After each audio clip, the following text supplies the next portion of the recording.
आता तर समजे दागिने न्याल ना व? वय आता घेऊन जाईल मी समधी दागिने. देवान संग जाणार हायस आता तुम्ही? वय ग, मला तर कवा धरणं असं वाटत होतं का मला देवान संग कुठेतरी जायला मिळावं, त्यांच्या संग मला येळ घालवायला मिळावा. देव हात होते तेव्हा बी मला वाटायचं का आम्हा दोघांनी कुठं तरी जायला मिळावं, पण ते काही केलं झालंच नाही ग. पर आता तर तुमची इच्छा आहे म्हणून देव तुम्हाला घेऊन जाणार आहे ती त्या आश्रमामध्ये. वय लय लांब आहे वय तो आश्रम. अगं मला तरी कुठं ठावा आहे गंगे, आता देवच मला वाट धावत्याल बघ.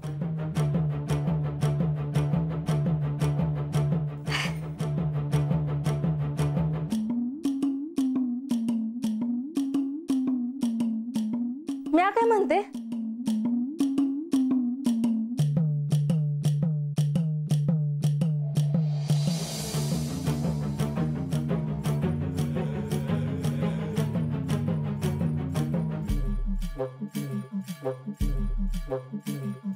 खंडेराया माझा घास मल्हारी, खंडेराया माझा पाणी मल्हारी, खंडेराया माझा भास मल्हारी, ध्यानी मानी सदा शिव.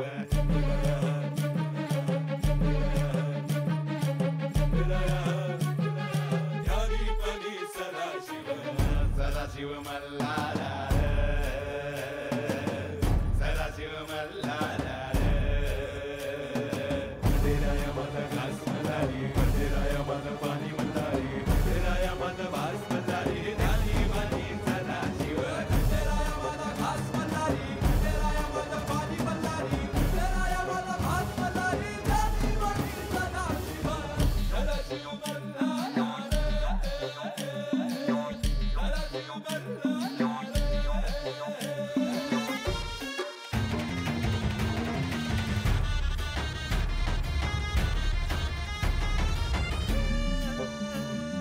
जीवरान मल्हारी, दानवान मल्हारी, मोह त्याग मल्हारी हो. मजी फनी मल्हारी, लुगडी चोळी मल्हारी, नथनी बुगडी मल्हारी हो.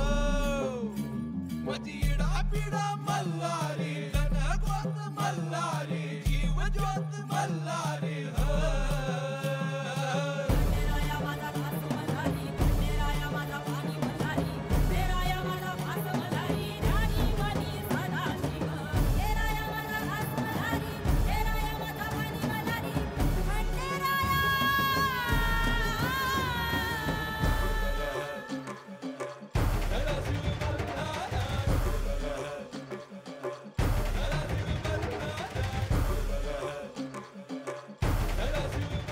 माझ्या मनात जे होतं ते माझं देव आता पुरं करणार.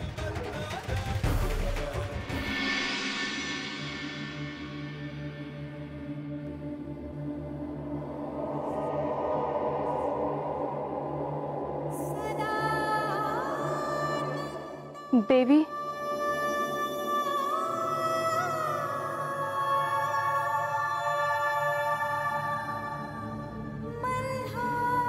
क्षमा असावी, आपली अनुमती नसताना मी इथे आले. पण मला अक्कांनी जाताना सांगितलं होतं की सगळी कामं बाजूला ठेवायची आणि तुम्हाला काय हवं नको ते बघायचं, तुमची काळजी घ्यायची. मी तुमच्यासाठी काही आणू का? नाही म्हणजे काल रात्रीपासून तुम्ही अन्न ग्रहण केलं नाहीये, तर मी इथे तुम्हाला काय हवं ते घेऊन येऊ का? मला आता या गोष्टीचं दडपण यायला लागलंय. उद्या अक्कांना कळलं की मी तुमच्यासाठी काहीच केलं नाही तर काय म्हणतील त्या? माझ्यावर त्यांचे खूप उपकार आहेत, मी त्यांचा शब्द कसा मोडू? तुम्हाला बरं वाटत नसेल तर मी तुमचे पाय चेपून देऊ का?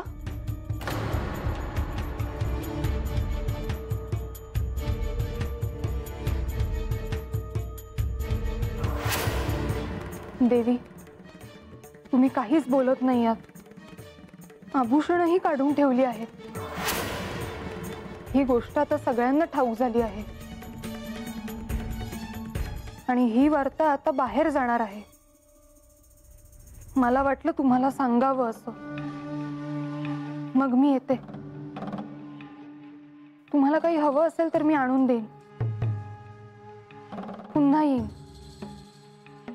येते मी.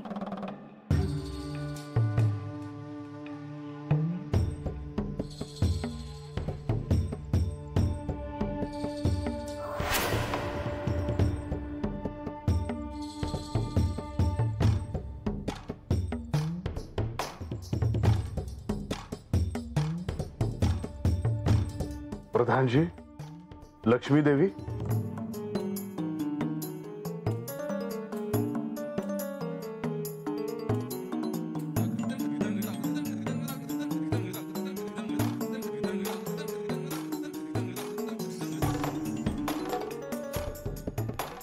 देवा, आपल्याशी महत्वाचं बोलायचं आहे. प्रधान जी, लक्ष्मी देवी, मला देखील तुमच्याशी महत्वाचंच बोलायचं आहे.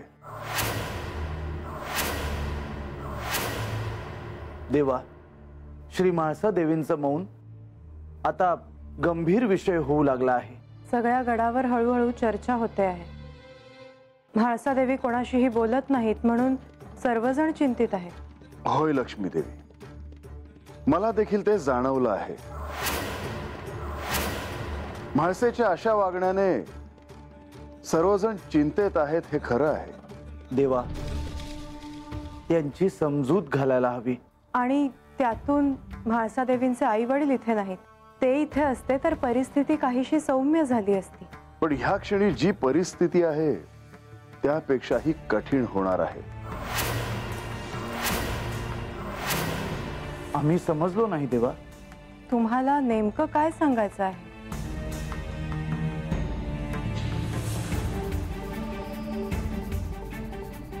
मी बानूला वचन दिल्याप्रमाणे बानूला घेऊन भृगु ऋषींच्या आश्रमात जाणार आहे.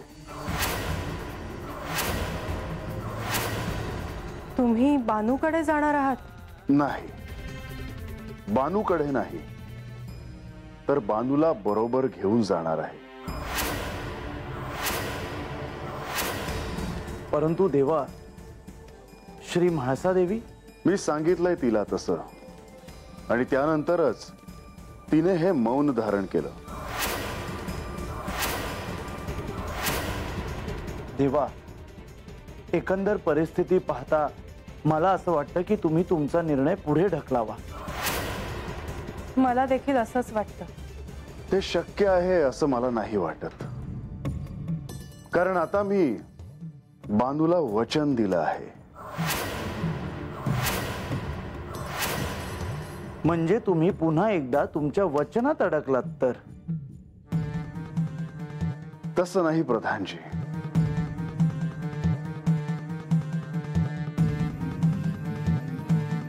मी तिच्या बरोबर जावं ही तिची इच्छा होती, आणि तिची इच्छा मला पूर्ण करायची होती, आणि म्हणूनच मी तिला होकार दिला. परंतु म्हाळसा, त्यांच्या मौनाचं काय? त्यांनाही तुमचा सहवास हवा असणं अयोग्य नाही. होय, मला ते देखील कळतंय, पण गडावर महायज्ञ आहे म्हणून तिथे जाण्यासाठी बानूने मला वचनातून मुक्त केले, ह्याचा देखील विचार करायला हवा, होय ना? योग्य आहे. खरं तर आता ही परिस्थिती अत्यंत नाजूक अशी परिस्थिती झाली आहे. तुम्हाला बाणाई बरोबर महर्षी भृगु यांच्या आश्रमात जावं लागेल देवा. परंतु त्यावेळी गडावर कसं वातावरण असेल हे सांगता येणं कठीण आहे. आणखी एका गोष्टीचा विचार करायला हवा, आणि तो म्हणजे म्हाळसा देवी यांना प्राप्त असलेल्या दैवी शक्ती. आत्ता नुकताच आपल्याला त्याचा प्रत्यय आला आहे. त्यांच्या मनात काय आहे हे कळायला हवं. आणि आपण हे विसरूनही चालणार नाही की जेव्हा श्री खंडेराय चंदनपुरीला बानूकडे गेले होते तेव्हा श्री म्हाळसा देवींनी त्यांना शाप दिला होता आणि ते वृद्ध झाले होते. आणि हे त्यांच्या दिव्य शक्तींमुळेच घडलं आहे. तो विचार देखील माझ्या मनात आहे. मी केवळ माझ्या मनात जे आलं ते सांगितलं. देवा, तुम्ही कधी प्रस्थान करणार आहात? माझ्या मनात येत्या 2 दिवसात प्रस्थान करावं असं आहे.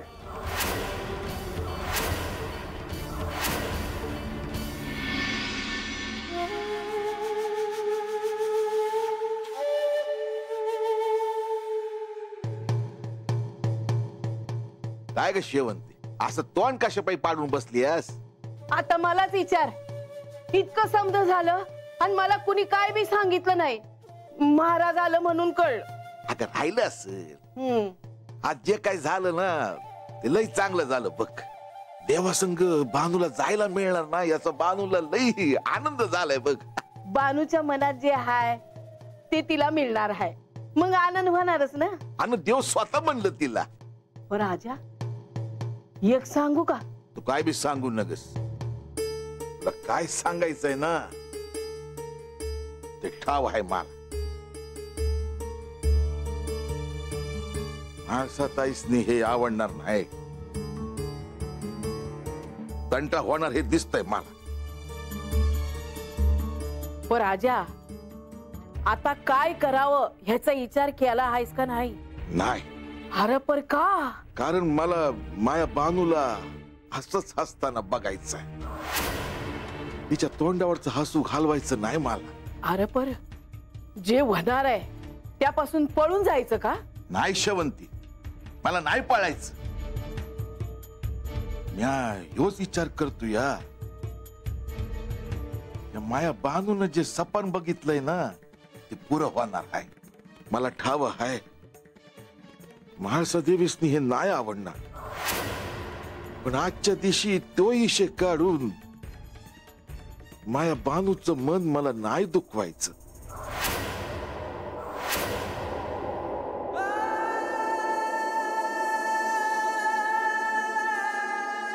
हा प्रसंग अत्यंत कठीण आहे.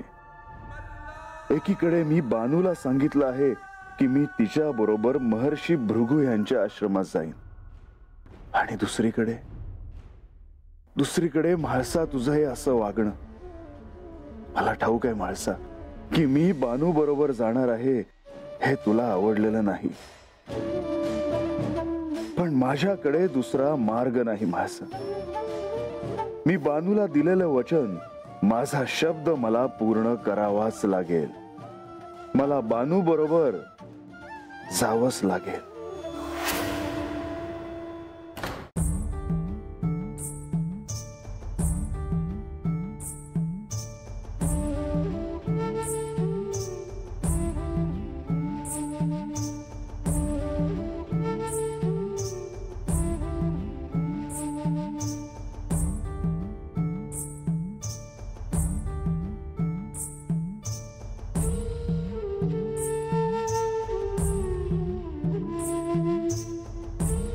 माते, मी तुझ्याशी बोलायला आलो आहे. माझ्याशी खंडेरांची बोलणं झालं आहे. तुला ठाऊकच असेल की ते बानू सोबत वनात जाणार आहेत. पण मी त्यांना सांगितलेले आहे की हे मला आवडलेले नाही आणि आता जाण्याची आवश्यकता नाही. पण त्यांनी माझे ऐकले नाही. पण मी त्यांना विचारले की तुम्ही हे मातेला सांगितले आहेत का? ते हो म्हणाले. मग मी त्यांना विचारले की मातेने तुम्हाला जाण्यास नकार दिला तर तुम्ही थांबणार का? त्यावर त्यांचे उत्तर हो असे होते. म्हणजे जर तू त्यांना जाऊ नका असे सांगितले तर ते जाणार नाही. माते, तू त्यांना जाण्याची अनुमती देऊ नकोस. मग ते इथेच थांबतील. तू काहीच का बोलत नाहीस? तू माझ्याशी तरी बोल. आणि तू असे हे आभूषणे काढून ठेवलेत हे मला आवडलेले नाही. त्यात तू किती सुंदर दिसतेस. पुन्हा सगळी आभूषणे आणि रंगीत वस्त्रे परिधान कर.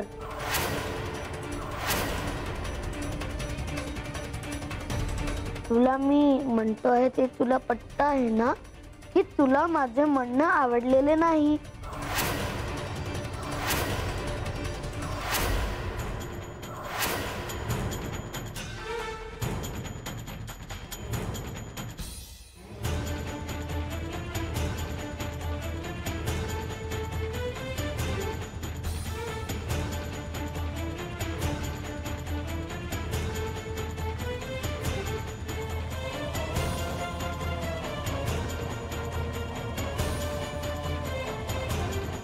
मला ठाऊक आहे की तुला वाईट वाटले आहे, म्हणूनच मी श्री खंडेरायांना स्पष्ट बोललो. त्यांनीही माझे म्हणणे ऐकून घेतले. आता तू तुझे मौन सोड आणि माझ्याशी तरी बोल.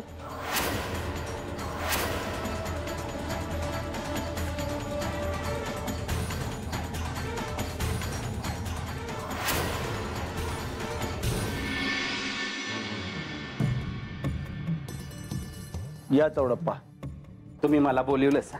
मला तुमच्यावर एक अत्यंत महत्वाचं दायित्व सोपवायचं आहे. तुम्ही नुसतं सांगायची.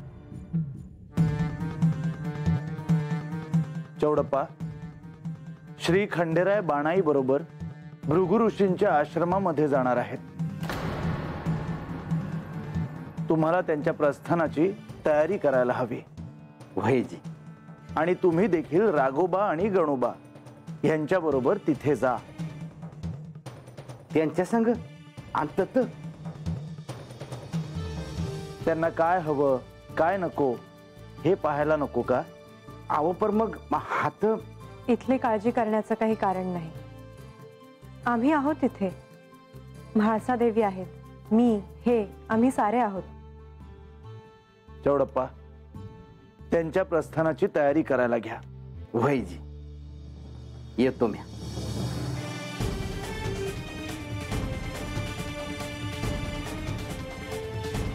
श्री खंडेराय बानू सोबत भृगु ऋषींच्या आश्रमात जाणार आहेत. ते जेजुरीत कधी परत येतील काही कळलं का? नाही सांगतायत देवी. कारण जोपर्यंत ते येत नाहीत तोपर्यंत आपल्याला इथून जाता येणार नाही. होय देवी, तोपर्यंत आपल्याला इथेच थांबावं लागेल.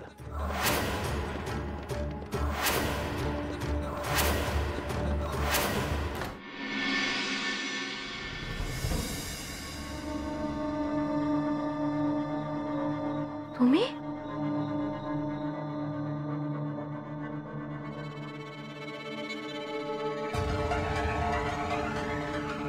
कवा आला सा? मला कळलं बी नाही. फार वेळ नाही झाला, पण पाहत होते तुला. आनंदी आहेस ना? वयजी, आता देवांसंग जाणार आहे म्हणून. पण काहीही म्हण, देवांना भूल पाडली असं जेव्हा म्हाळसा देवी म्हणतात ते काही खोटं नाही. अहो, कसली भूलन कसलं काय. देवासनी मनातली एक इच्छा बोलून दाखवली आणि देव ती पुरी करतात, एवढंच. उत्तम आहे, पण ही संधी आहे, खरं तर सुवर्ण संधी आहे. ती कसली? तू आणि देव तिथे एकत्र असणार आहात आणि तिथे म्हाळसा देवी नसणार. वय ह्या कशा काय येतील संग? पर तुम्हासनी काय म्हणायचं आहे ते नाही कळलं मला. अगं, तुझ्या जाण्याचा काहीतरी हेतू असायला हवा ना, की अशीच जाणार आहेस तिथे काहीही न ठरवता? काय ठरवायचं नाही म्हणजे देव आहेत माझ्या संग, अजून काय पाहिजे? पण तुला तिथे त्यांच्यासोबत असा एकांत मिळेल ज्यात कोणीही व्यत्यय आणणार नाही. आणि त्याच वेळी तू त्यांना तुझ्या गतजन्माविषयी विचार.